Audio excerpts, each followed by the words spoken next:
जय जगन्नाथ जय जगन्नाथ जय जगन्नाथ। त्रयोदश अध्याय। विदुर बोले अंधराय, जेमते गला हिमालय। प्राण छाड़िला जोग बले, एकथा त्रयोदशे बोले सुतवाच। विदुर तीर्थयात्रा क्रमे, मिलिले मैत्रेय आश्रमे। केते हैं दिन तहीं रही, आत्मार तत्व ज्ञान पाई। हस्तिना नगरे विश्वासे, मिलिले धृतराष्ट्र पासे। जानिबा पाई तार गति, स्वभावे साधु धीर मति। मैत्रेय आगे जे बा प्रश्न, करि पाइले आत्मज्ञान। तेणु गोविंदे भक्ति जात, केवल नाही शत्रु मित्र। विदुर देखि धर्मसुत, बंधुआगमे कृत्य कृत्य। संगते ज्ञानी चारि भाई, पूजिले आसने बसाई। जुजुत्सु धृतराष्ट्र नृप, संजय पुनि कृपी कृप। गांधारी द्रौपदी सहिते, सुभद्रा उत्तरा समेते। आगे गमती देवी कुंती, अन्य श्रुहृद बंधु ज्ञाति। पांडुर जेते बंधु जने, मिलिले हरष बदने। प्राण को पाई पिंड जेने, पुणी उठई दीब ज्ञाने। सकले मिली तार पासे, बंधिले जे जाहा विश्वासे। ओ नाई विदुर बदन, आनंदे अश्रु जल पूर्ण। सकल पूजा विधि करी, राजन करे कर धरी। विदुर बसाई आसने, पासे भुंजाई सुख मने। तार बदन राजा चाही, आनंदे घेनी चारि भाई। उच्चे प्रचारे प्रीति बाणी, जेमते सर्वलोक शुणी। युधिष्ठिर उवाच, भोतात कहूँ तो ग्रते। आंब कुशल तोर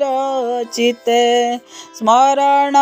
करु तीर्थाटने। वन गहन पथ श्रमे, जेसने पक्षी पक्ष तले। बालक उड़ती निरोले, तुम्भर छाया आश्रय करी। सकल कष्ट को पासोरी, विपद दशा जेते होई। बने बंचिलु पांच भाई, माता सहिते जतु घरे। अग्नि दहन महागरे, विष भक्षण आदि जेते। तो आगे कहिबी मु केते, अनेक आपद प्रमादु। बंचिलु तुम्भर प्रसादु, तु आंब स्नेह दूर करी। भ्रमण कलु बसुंदरी, उदासी पथिक लक्षणे। एकांते बुलु बने बने, किपरि प्राण रक्षा करू। ए पथ श्रम केने हरू, ब्रह्मीण अवनी मंडले। तीर्थ आश्रम पुण्य स्थले, ତୋହର ପ୍ରାୟ ସାଧୁ ଯେତେ ପବିତ୍ର ଦେହେ ପୁଣ୍ୟ ତୀର୍ଥେ ଭ୍ରମି କରନ୍ତି ପୁଣ୍ୟ ତର ଯାହାଙ୍କ ଚିତେ ଚକ୍ରଧର ତୁଜେ ସ୍ୱଭାବେ ପୁଣ୍ୟ ଦେହ ପ୍ରସନ୍ନ ଚିତେ ତାତ କହ ଯାଦବ ସଙ୍ଗେ ବନମାଳୀ ସୁଖେ କିଛନ୍ତି କୁଶସ୍ଥଳୀ ତାହାର ଭଲେ ଭଲ ମୋର ସେ ହରି ଶରଣ ସୋଦର ଦୁସୁଖେ ଅଛନ୍ତି କି ଯାଦବେ ବୋତାତ ପଚାରୁ ପ୍ରସ୍ତାବେ ହେମନ୍ତ ରାଜା ବାକ୍ୟ ଶୁଣି ବିଦୁର ମନେ ମନେ ଗୁଣି ସୁହୃଦ ଭାବେ ଭୟ କଲା ଯାଦବ କ୍ଷୟ ନ କହିଲା ବିଚାରେ କହିବି ମୁଁ ଯେତେ ଜୀବନ ଛାଡ଼ିବେ ପାଣ୍ଡବେ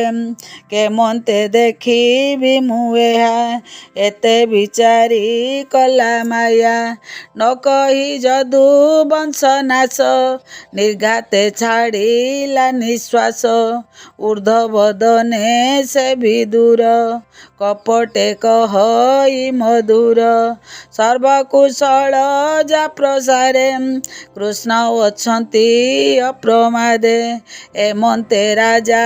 ଆଗେ କହି କେତେ ଦିନ ପୁରେ ରହି ଜ୍ୟେଷ୍ଠ ଭ୍ରାତାର ଶ୍ରେୟ ଅର୍ଥେ ସର୍ବଜନଙ୍କ ପ୍ରୀତି ମତେ ନିତେ ଆନନ୍ଦ ଧର୍ମ ରାଜା ବିଦୁର ପାଦେ କରେ ପୂଜା ରାତ୍ର ଦିବସ ତାର ସଙ୍ଗେ ଧର୍ମନନ୍ଦନ ଅନୁରାଗେ ଅଶେଷ ତୀର୍ଥଙ୍କ ମହିମା କେ କହିପାରେ ଗୁଣ ସୀମା ସର୍ବ କହିଲା ସୁଖ ମନେ ଏବେ ହୋ ଶୁଣ ବିପ୍ରଜନେ ମାଣ୍ଡବ୍ୟ ଠାରୁ ସାପ ପାଇ ଯମ ବିଦୁର ଦେହ ବହି ସତେ ବରଷ ଶୂଦ୍ର ଦେହେ ବଞ୍ଚିଲା ବିଷ୍ଣୁ ମାୟା ମୋହେ ପାପୀଙ୍କ ଦଣ୍ଡେ ଅଧିକାରୀ କରନ୍ତି ଦେବେ ଦିନ ହରି କୁଳ ରକ୍ଷକ ପରୀକ୍ଷିତ ଜାଣି ନିଶ୍ଚିନ୍ତ ଧର୍ମସୂତ ଏବେ ପାଣ୍ଡବ ପାଞ୍ଚ ଭାଇ ରିପୁ ସଙ୍ଗାରୀ ରାଜ୍ୟ ପାଇ ଗୃହ କରଣେ ଚିତ୍ତ ଜଡ଼ି ବିଷ୍ଣୁର ମାୟା ମୋହେ ପଡ଼ି ରାଜ୍ୟ କରନ୍ତେ ଧର୍ମସୂତ ମିଳିଲା କାଳ ବିପରୀତ କେହି ନ ଜାଣେ ତାର ଗତି ସ୍ୱଭାବେ ଅବ୍ୟକ୍ତ ଈଶ୍ୱତି ତୁମେ ପୁରିଲା ଦଶ ଦିଶ ବିଦୁର ଦେଖି ପାଇ ତ୍ରାସ ବସିଲା ଧୃତ ରାଷ୍ଟ୍ର ପାଶେ ଜ୍ଞାନେ ସେ କହଇ ବିଶ୍ୱାସେ ହେ ଭ୍ରାତ ଶୁଣ ମୋ ଉତ୍ତର ଚଳ ତୁ ବେଗେ ତେଜିପୁର କାଳ ମିଳିଲା ଭୟଙ୍କର ଦିଗ ଆକାଶ ଅନ୍ଧକାର ଏଥକୁ ପ୍ରତିକ୍ରିୟା ନାହିଁ ଅବ୍ୟକ୍ତ ରୂପ ଯାର ଦେହି ଦ୍ୱାପର ଯୁଗ ଶେଷ ହେଲା ଏ କଳି କାଳ ପ୍ରକାଶିଲା ଆମ୍ଭର ପ୍ରାଣ ଏ ହରିବ ଏହାକୁ କେବା ନିବାରିବ ଜନ ସମ୍ପଦ ମହିତଳେ ସଂଗାର କରିବ ଏବଳେ ଦେବ ଦାନବ ମହାବଳ ବୃଦ୍ଧ ପ୍ରତାପୀ ଯୁବାବାଳ ଯାହାର ଦର୍ଶନ ମାତ୍ରେ କଦଳୀ ପତ୍ର ଯେନେ ବାତେ ଭୟେ କମ୍ପନ୍ତି ଥରହର କାତରେ ନେତୃ ବହେ ନୀର ଅନିତ୍ୟ ଏ ମନୁଷ୍ୟ ଦେହି ସାର ଏହାର କିଛି ନାହିଁ ଯେ ହୁଏ ବିମୁକ୍ତ ବନ୍ଧନ ତାହାକୁ ବୋଲି ମହାଜନ ଦେଖ ତୁମ୍ଭର କର୍ମଫଳ ନାସିଲେ ଭାତୃପୁତ୍ର କୁଳ ଆୟୁଷ ତୋର ଶେଷ ହେଲା ମରଣ ନିକଟ ହୋଇଲା ଅତି ଦୁଃଖିତ ବୃଦ୍ଧ ଦେହେ ତୋର ନିବାସ ପର ଗୃହେ ବିଶେଷ ଚକ୍ଷୁହୀନ ତୁହି ବଧିର ବୁଦ୍ଧିହୀନ ହୋଇ ବିଷିନ୍ନ ଦନ୍ତ ତୋହଦର କଫେ ଜଡ଼ିତ କଣ୍ଠସ୍ୱର ଅନ୍ତରେ ଅଗ୍ନି ମନ୍ଦ ହୋଇ ଅନ୍ନ ଭୋଜନ ନ ଜିରଇ ପ୍ରାଣୀ ଜୀବିତ ଆଶା ଯେତେ କେତାକୁ କରିବ ଆୟତେ ଯେଉଁ ଭୀମର ଗଦା ଗାତେ ସମର ମଲେ ତୋର ସୁତେ ତାର ବର୍ଜିତ ପିଣ୍ଡେ ଆଶା ଶ୍ୱାନର ପ୍ରାୟ ତୋ ଭରସା କୁମତି ଜନ ସଙ୍ଗେ ଭାଳି ତୋର କୁମର କଲେ କଳି ପାଣ୍ଡୁର 5 ପୁତ୍ର ମାରି ବୁଞ୍ଜିବେ ବୋଲି ରାଜଶିରି ଦୁଷ୍ଟଙ୍କ ସଙ୍ଗେ ବିଚାରିଲେ ଭୀମକୁ ବିଷ ଲଡୁ ଦେଲେ ସେ ଭୀମ କେବେ ହେନ ମଲା ତାହାକୁ ଗୋବିନ୍ଦ ରଖିଲା ଚତୁର ଘରେ ଅଗ୍ନି ଦେଲେ ସେବେଳେ ପାଣ୍ଡବେ ନ ମଲେ ପୁଣି କପଟ ପଶା କରି ଧନ ସମ୍ପଦ ରାଜ୍ୟ ହରି ଦ୍ରୌପଦୀ କେଶ ଧରି ବଳେ ବିବସ୍ତ୍ର କଲେ ସଭା ତଳେ ଏ ଆଦି ଯେତେ କର୍ମ କଲେ ତୁ ତାହା ଜାଣି ଅଛୁ ଭଲେ ସେ କି ତାହାଙ୍କ ଚିତୁ ଜୀବ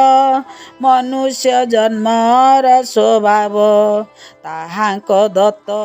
ଅନ୍ନ ଖାଉ ସେବକ ପ୍ରାୟ ଗୃହେ ଥାଉ ତୋର ବୟସ ଆଉ ନା କାହିଁ ଅତି ପୀଡ଼ିତ ବୃଦ୍ଧ ଦେଇ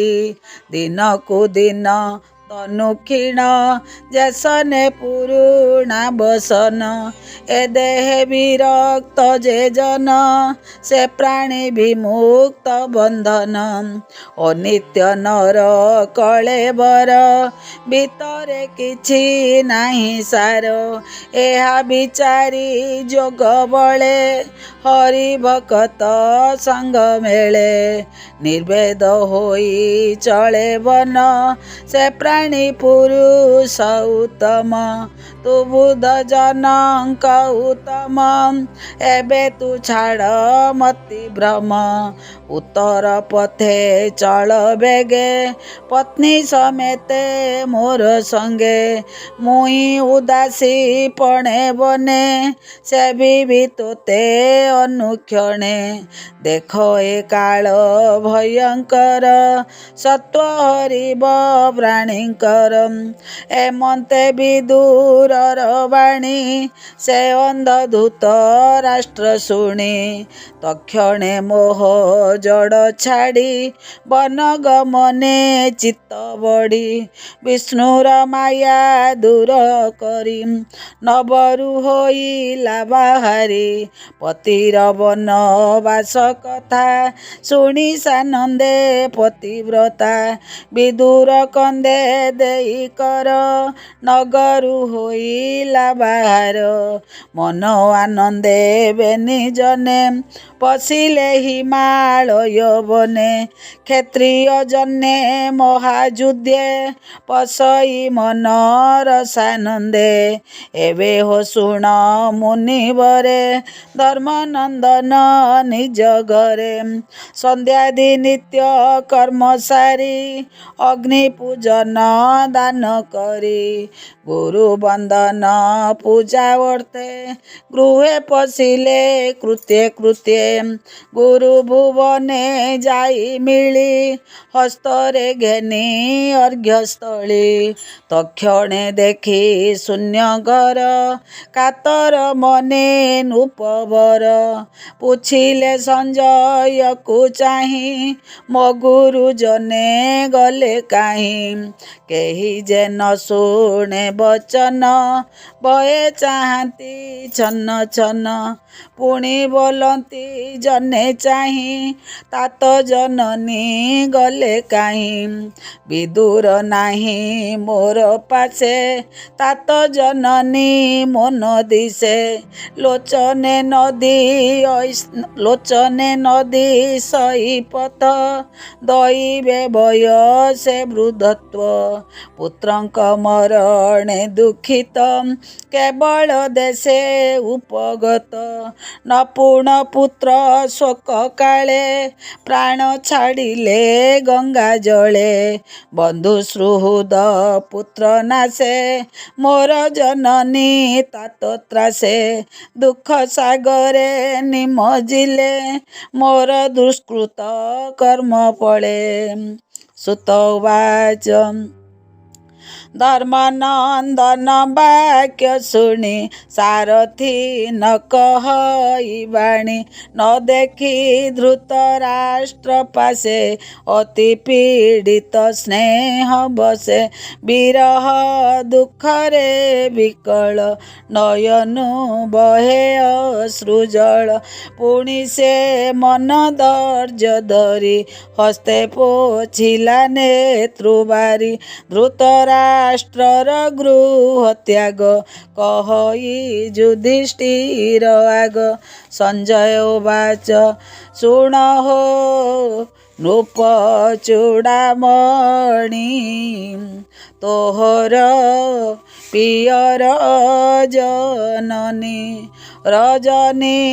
କାଳେ ଗଲେ କାହିଁ ସର୍ବଥା ନ ଜାଣଇ ମୁହିଁ ମୋର ଜୀବନ ଦୁଃଖ ଭରେ ବୁଡ଼ିଲା ଦୁର୍ଗମ ସାଗରେ ଏମନ୍ତେ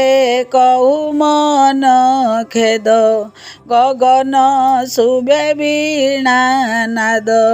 ଶୁଣି ଚାହିଁଲେ ଅନ୍ତରିକ୍ଷେ ନାରଦ ଦିଶିଲେ ପ୍ରତ୍ୟକ୍ଷେ ତୁମ୍ବରୁ ଅଛି ତାଙ୍କ ସଙ୍ଗେ ବୀଣା ବିନୋଦ ବାଦ୍ୟ ରଙ୍ଗେ ନାଦେ ଗୋବିନ୍ଦ ଗୁଣ ଗାଇ ପୁଲକ ରୋମ ପନ୍ତି ବହି ଆନନ୍ଦେ ଅଶ୍ରୁ ଜଳ ପୁରେ ମିଳିଲେ ରାଜାର ଛାମୁରେ ଦେଖି ସାନନ୍ଦ ନୃପମଣି ଅନୁଜ ସଙ୍ଗେ ପାଦେ ନମି ମୁନିକି ଆସନେ ବସାଇ ବେନି ଚରଣ କରେ ଧୋଇ ଚରଣ ପୂଜି ବିଧି ମତେ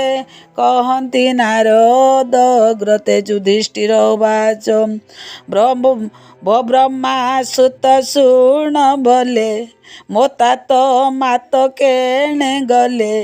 ମୋର କରମ ଦୁଃଖ ପୁଣ ବମୁନି ତୁମ୍ଭେ ଭଲେ ଜାଣ ଚକ୍ଷୁ ବିହୀନେ ଘୋର ବନେ ଜୀବନ ଧରିବେ କେଶନେ ଗଭୀର ଜଳେ ନାବ ଥୋଇ ନାବିକ ଯେସନେ ପଳାଇ ତେମନ୍ତେ କରିଗଲେ ମୋତେ ଅଧିକ କହିବି ମୁଁ କେତେ ହୋଇଣ ଏବେ କନ ଧାର ଦୁଃଖ ସାଗରୁ କର ପାର ନାରଦ ଉବାଚ ବନୂପ ଶୋକ ତୁ ନ କର ଈଶ୍ୱର ବସ ଏ ସଂସାର ପ୍ରାଣୀ ଭିଆଇ ମାୟା ଯୋଗେ ଖେଳଇ ସଂଯୋଗ ବିଯୋଗେ ଗୋରୁ ନାସିକା ଜେନେ ବିନ୍ଧି ଆକର୍ଷି ଚର୍ମ ରଜୁ ବାନ୍ଧି ଯେ ପ୍ରାଣୀ ଜେନେ ଭାର ବହେ ଅନ୍ତରେ ଦୁଃଖ ଖେଦ ସହେ କ୍ରୀଡ଼ା କନ୍ଦୁକ କ୍ରୀଡ଼ା ରଙ୍ଗେ ବ୍ରହ୍ମଇ ସଂଯୋଗ ବିଯୋଗେ ଯେ ଦାନ ପଡ଼ଇ ଯେ ମତେ କନ୍ଦୁକ ଚଳେ ସେହି ମତେ ଈଶ୍ୱର ଇଚ୍ଛାରୁ ସଂସାର ଏ ଗୁରୁ ଦୀକ୍ଷା ପଥ ସାର ତୁ ରାଜା ତୋତେ ହେନ ଜାଣୁ ସଂସାର ସତ୍ୟ ପ୍ରାୟ ମଣୁ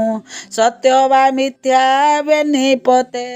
ଶୋକ ନ କରି ପାରୁଚିତେ ଯଦି ତୁ ଯିବ ଜୀବ ସତ୍ୟମଣୁ ଦେହ ଅନିତ୍ୟ ପରିମାଣୁ ଅଥବା ବ୍ରହ୍ମ ଭାବ ବହୁ ସ୍ନେହ ଛାଡ଼ିଲେ ଶୋକ କାହୁଁ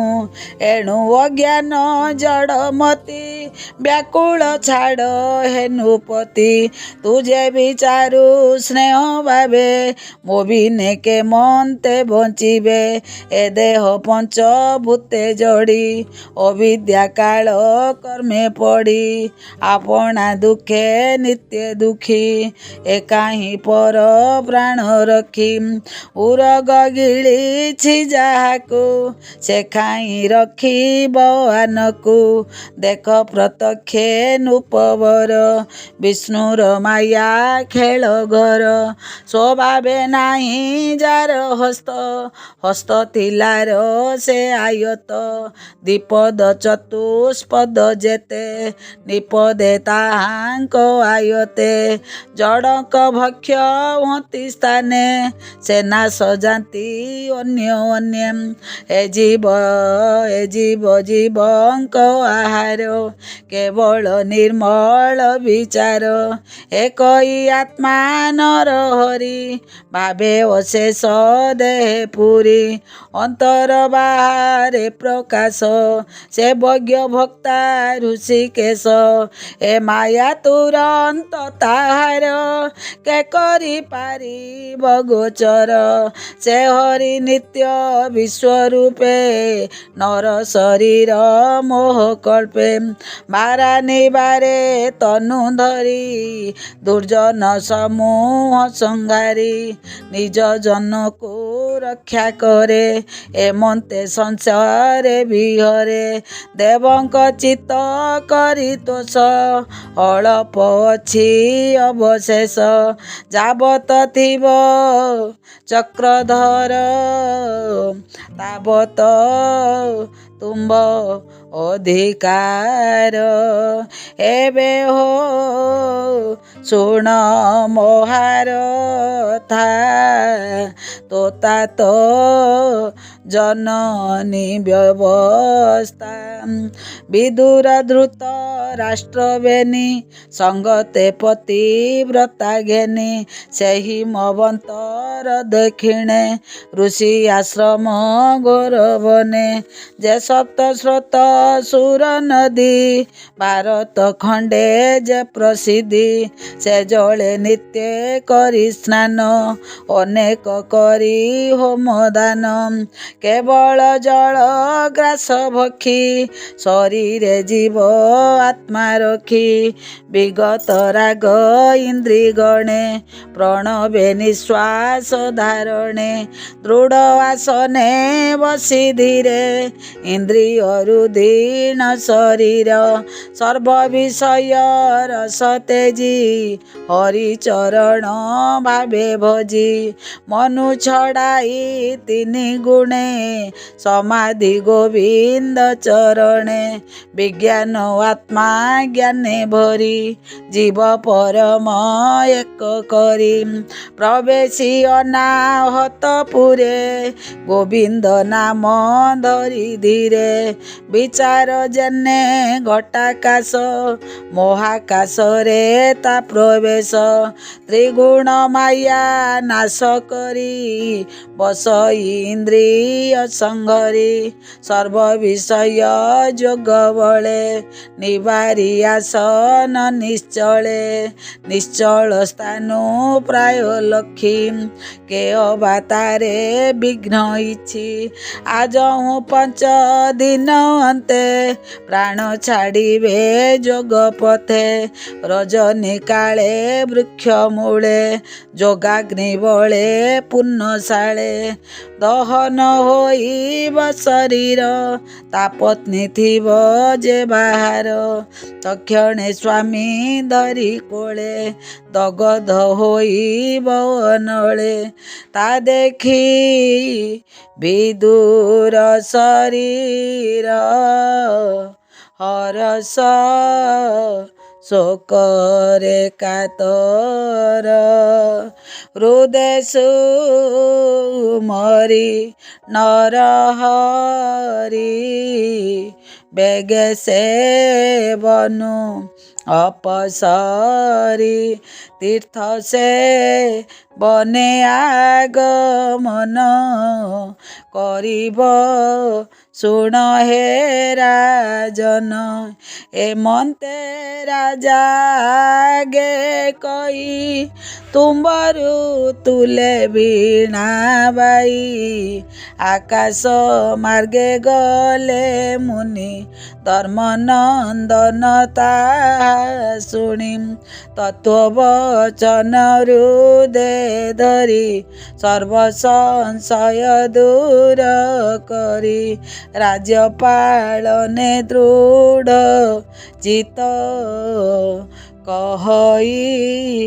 ଦାସ ଜଗନ୍ନାଥ। ଇତି ଶ୍ରୀ ମହାଭାଗବତେ ମହାପୁରାଣେ ପାରମହଂସ୍ୟାଂ ସଂହିତାୟାଂ ପ୍ରଥମ ସ୍କନ୍ଧେ ନୈମିଷୋପାଖ୍ୟାନେ ନାରଦ ଯୁଧିଷ୍ଠିର ସମ୍ବାଦ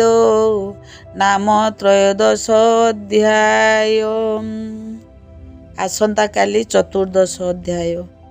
ଜୟ ଜଗନ୍ନାଥ, ଜୟ ଜଗନ୍ନାଥ, ଜୟ ଜଗନ୍ନାଥ। ବିମର୍ଷାୟ ବିରଣେ ଭଙ୍ଗ ମୁନେରେ ପିମତି ଭ୍ରମ ଯଦି ଶୁଦ୍ଧ ମସୁଦ ବାଂ ମମ ଦୋଷ ନବିଦ।